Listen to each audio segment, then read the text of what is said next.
Hello everyone and welcome back to a new video here today for round 3 of the RTA Virtual Motorsport LMP2 Cup sponsored by Motorsport.ie around the infamous Spa-Francorchamps circuit. If you did miss the previous video round 2 around Imola, make sure you give that a look before we get into this one. And before we get going here, taking a quick look at the standings after that previous race, you can see we moved up into the top 15, up in 15th now with 50 points, so our target at the start of the season was a top 15 and we are there at the moment. Dylan McClemens leads the way in the standings with a pretty healthy lead to Rory O'Shea second, and then Peter McCann rounding out the top 3.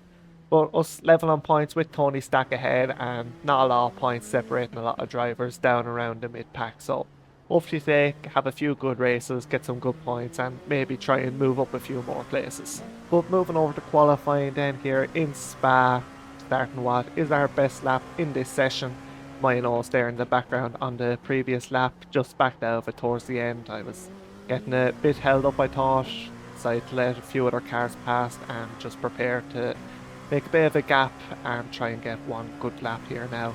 But going up Eau Rouge and Radion now flat out in these cars pretty easily, just important to get the line right to maximise speed, don't scrub it off. Important to get a good exit out of the source turn 1 because it's flat out all the way up to Lake Com here. Braking just about the start of the curve on the left hand side, down to 3rd gear and then down into 2nd. Just clipping the apex and then trying to keep it tight to the left hand side so you can get a good line through that right hander. We kind of missed the apex a bit and then run wide on the exit, as now we go downhill into Brussels. The long right hand hairpin, just waiting ages for the car to grip in and turn in, and then turning left, missing the apex there of formerly no name now, I believe it's Jackie X turn, and now downhill into the very fast Puon, flicking it in left, waiting for the car to grip up, getting back on throttle, using all the track going all the way out on the right hand side to the curb. Now we head into the campus chicane, or Piff Paff chicane. It has a few different names. First right and then left, missing the apex a bit on the first part and then running out wide on the exit of the second part. Stavolo then again missing the apex there, another corner that you want to get a good exit as we head through Stavolo 2 now, and it's flat out down the back straight through the slight little turns before we get to the fast left hand, which is Blanchimont coming up. Going out to the right hand side to open up the angle for Blanchimont here, and again running out on the exit, and now prepare for the tricky braking zone of the bus stop chicane. Getting the braking done nicely, getting the first apex nicely and then flicking it again for the left hander. Get a good exit as it's a short one up to the line, and we set it 2 minute 5.7 to put us in P11. We go for another lap again, but through the source, Gary there on the left hand side have a bit of an issue, distracts us a bit and we get a big snap on the exit, so decide to back out of that, go back to the pits and get new tyres. Now we're on another flying lap here through the Com chicane. This time through the final part we do get the line right, but it ends up unsettling the car. We get a snap and we drive off the track and get an off track, so unfortunately we weren't able to improve on our banker lap. We set up a 2 minute 5.7 and we ended up finishing about 1.3 seconds off pole position of Jason Smith.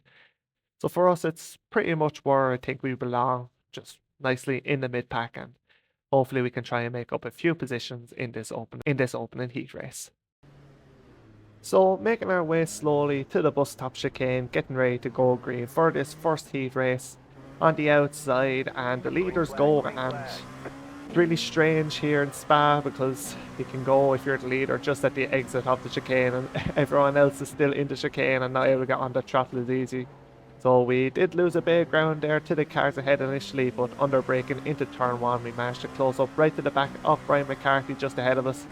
Nearly run into the back of him actually, getting a little bit caught out by this reduction in speed compared to what you will be doing in qualifying. Up through Eau Rouge and Radion now on the first lap, in the slipstream, but nobody's really getting much benefit from it since everybody has slipstream from the car ahead, and now just concentrating on braking for Lake Com for the first time in dirty air. Up ahead a couple of cars going a bit wide, I think, getting caught out by the dirty air and the extra speed from the slipstream. Now we exit the third part of the chicane. Logan behind gets a better run on us, so we go a bit defensive into the hairpin of Brussels. covering the inside as there's a car there. Spun out on the left-hand side, I think that was Dylan McClemmon, so moved up one place there, defended well from Logan behind. He wasn't able to make a move around the outside of us. Heading down into Puan then, up ahead it looks like there's cars side by side, which is always a scary sight to see. Very much expecting one of them to be sent into a spin, but thankfully everybody seems to have made it out facing in the right direction. Into the middle sector chicane then, again just getting used to the dirty air now, the lack of downforce compared to in qualifying when everyone had nice clean air. And now on the exit of Stavolo, we were really close there and could have maybe tried to challenge into the bus stop, but had a bit of a snap on the exit. Killed our momentum and didn't get the exit that we would have liked. We're prepared now for the bus stop chicane, the final braking zone of the track. Trickier now compared to qualifying with the extra speed from the slipstream, so I have to prepare for that.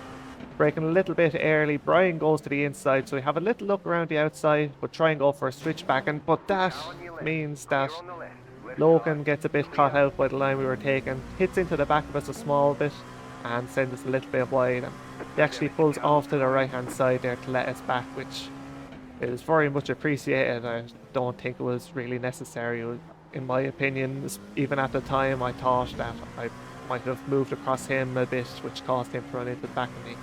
So, in my opinion, a 50-50 racing incident there, but still appreciate the courtesy of allowing me to get the position back. Went to the source there in turn 1. We get a much better run. Dan Finley, who is now ahead of us, he got past myself and Logan because of that. And now in the slipstream, he doesn't have as much of a slipstream. We go to the inside to try and get a move into the calm. We send it down the inside, turning in, but we make contact, and unfortunately that sends us into a spin. And want to drop all the way down to the back of the field now as we wait for all the cars behind to make their way past before we rejoin the track. So yeah, an unfortunate incident there, and just looking at our replay here, you can see that Finley, he did leave room for me on the inside, and then it's just unfortunate the way my front hit his rear, and I came out the worst of that, unfortunately. But we have managed to catch up to a couple of cars ahead a little bit later on in the race. Through turn 1, Sebastian ahead, he takes a really weird line there, and he's going to take an even weirder line through Eau Rouge and Radion. You can see he goes to the right, hits the wall onto the grass, and then just hits the wall on the left-hand side at the top of the hill. So not sure what happened there, but free position for us, and I'll very much take that. But we skip ahead to the end of the second to last lap, going to start the final lap. And caught up again to another couple of cars, but through the bus stop chicane, just carry a bit too much speed, lose the rear end unfortunately, and go for another spin. So we had caught up on a couple of cars, possibly maybe could have made a position or two, but that spin means when we cross the line to take the checker flag, we're going to finish in P22. So 22nd it was, then about 40 seconds off the winner, Jason Smith from pole position. Lost 9 positions because of those few incidents there, and yeah, race to forget, but we'll try and make up for it in the next 2 races. So from P22, still a couple of cars behind us as we start this second race. And we're actually going to jump on board with one of those cars, which is Jamal behind, because on the exit of the bus stop, he just runs into the back of us because of cars ahead of me checking up. Meant I had to check up, and he just didn't, and ends up running into the back of me, spinning me around, and end up losing about 10 seconds before the race even starts. But we keep our head down, we keep going, made up 1 position from Robbie Callahan, who was in the pits, and then at the top of Eau Rouge, Logan Hoy has had some kind of an issue as well, had a bit of a spin, and we managed to get past him onto the Kennel Straight. A couple of laps later then, we're on lap 5 now, just under 5 minutes of the 15 left in this race, and we've caught up to another little group of cars here, Gary Corcoran and Jamal, who spun us around at the start.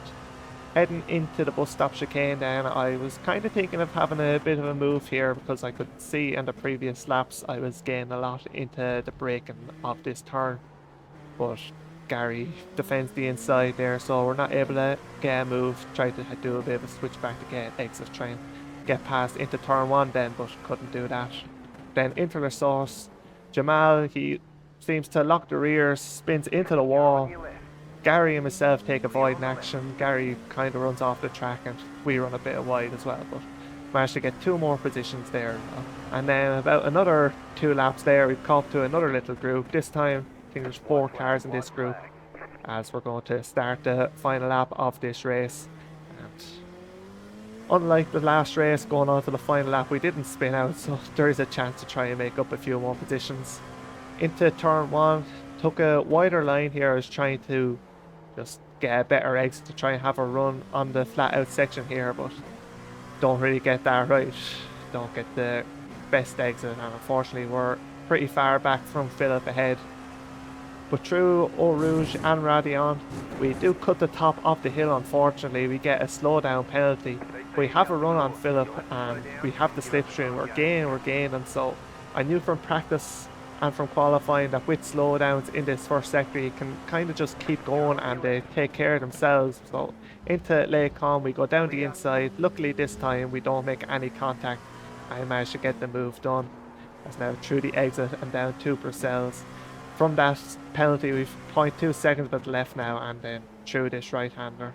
That's just going to take care of ourselves. We take a little bit slowly and a little wide so that we get rid of that penalty, and we managed to get a move done there as we go a bit wide on the exit, but luckily we managed to hold on to position. As we skip then to the final turn of this second race, taking it nice and easy through the bus stop. Don't want to spin out now. We managed to hold on to that position that we gained from Philip, and we're going to cross the line to finish in P18.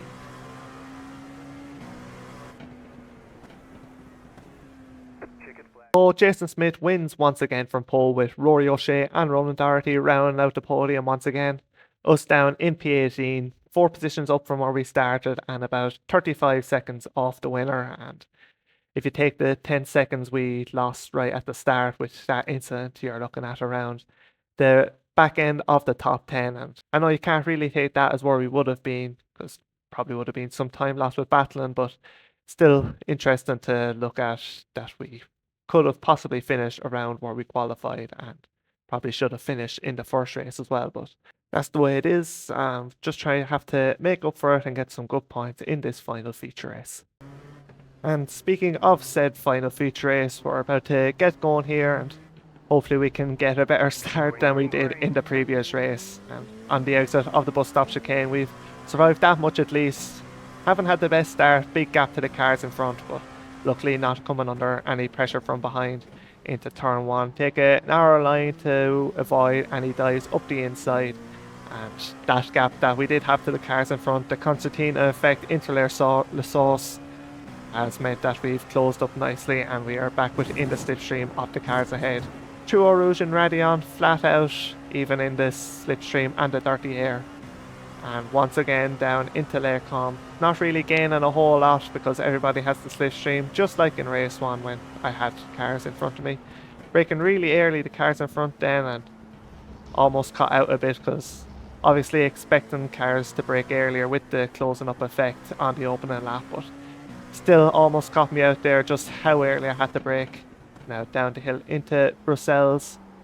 Nobody after crashing so far on this opening lap to try and get a couple of positions. I think might be after gaining 1 because of the start. I think we might be up into P17 now, as down into Pouan.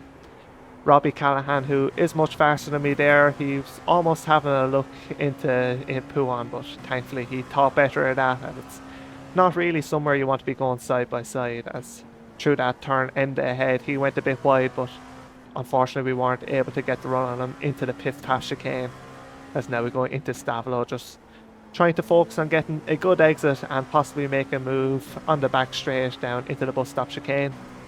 Get a good run, but Enda does as well. But luckily for us, we're in the slipstream. I don't think he has any slipstream, or not much of a slipstream anyway. Now into Blanchimont now, just lifting off a bit. It can't take a flat out, but I felt like if I had kept a pin there, it might have ran into the back of Enda. As now into the bus stop chicane, braking nice and late. Very good on the brakes there. We go down the inside of Enda. Outside line then for the exit, get a better run out, and we managed to get the move done at the end of lap 1. So Up into P16 now, 2 positions gained on that opening lap, and have to say probably one of my best overtakes of this season so far. I've gained a lot of places in the races, but most of them seem to be from other people having issues rather than me making a move, so it's nice to get one done there. As now we head up through Eau Rouge and Radion once again. There's a few cars there going side by side. Luckily they all managed to make it through, as now they're going two wide, two groups of 2 wide heading into Lake Comment. Everybody's going to thankfully make it through, all very respectful and nobody pushing each other off the track. Is now on the exit.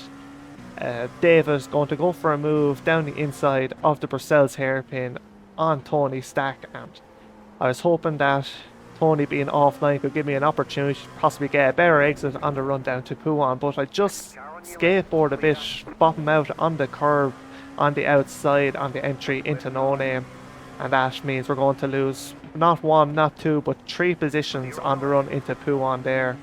So we dropped down into P19 because of that, and from going from one to make up position to losing 3 isn't great, but I have to just focus on trying to get those positions back now. Then on the exit of the pit half chicane, there's a huge accident. Luckily we just about avoided 2 cars there involved, and Gary, who was behind us, is now in front of us. Seemed to have kept it pinned through there, and I don't know how he managed to avoid all the cars. Luckily for him he did, and he managed to gain a place on us there, so losing yet another place on this lap. And really I think that one was just more bad luck on my part than any kind of mistake I made. As into the bus stop now, just taking it nice and easy, again closing up really far to the cars ahead.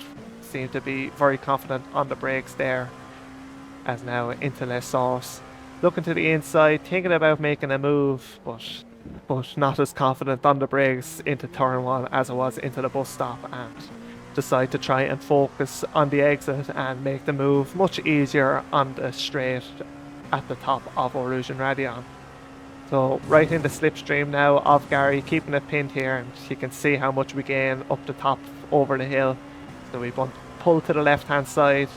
Unfortunately, because of that, we're not going to get the slipstream, and he gets a slipstream off Tony there, who's slowing down for a slowdown penalty.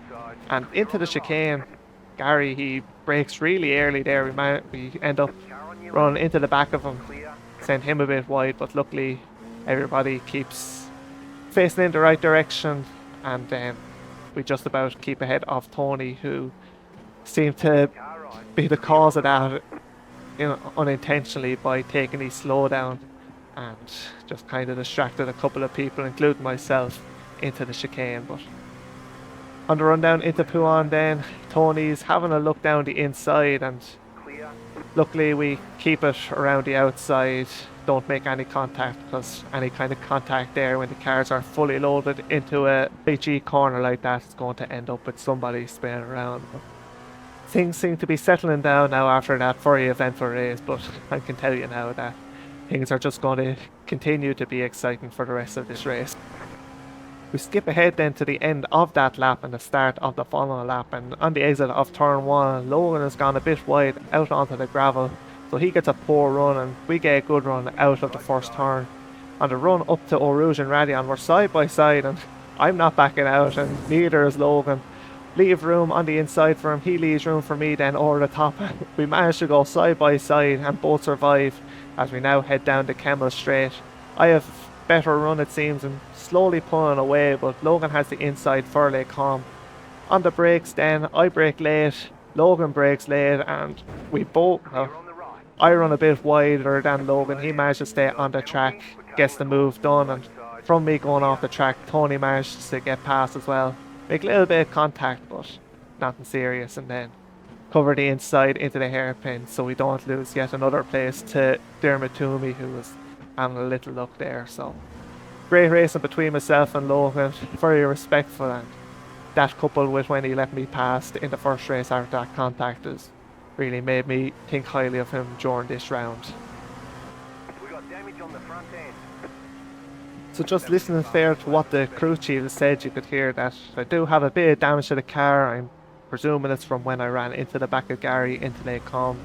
Doesn't seem to be affecting me too much, but it's just something to keep in mind as well, that could have been causing a few little issues, maybe a bit of understeer that wasn't very noticeable but still had a bit of an effect on the car. So half of this race now remaining just under that. Heading into the bus stop chicane, we've managed to keep touch with a pretty good group of cars ahead. And up ahead there's going to be a bit of an incident. I'm not really sure what happened, but lots of cars taking avoiding action. I think that was Tony who was turning to the left to try and avoid them, and nearly crashes into me. I have to cut across the chicane to try and avoid that. Somehow still set my fastest lap of the session while doing that, but yeah, very close to a possible race ending collision there if my reactions weren't on point.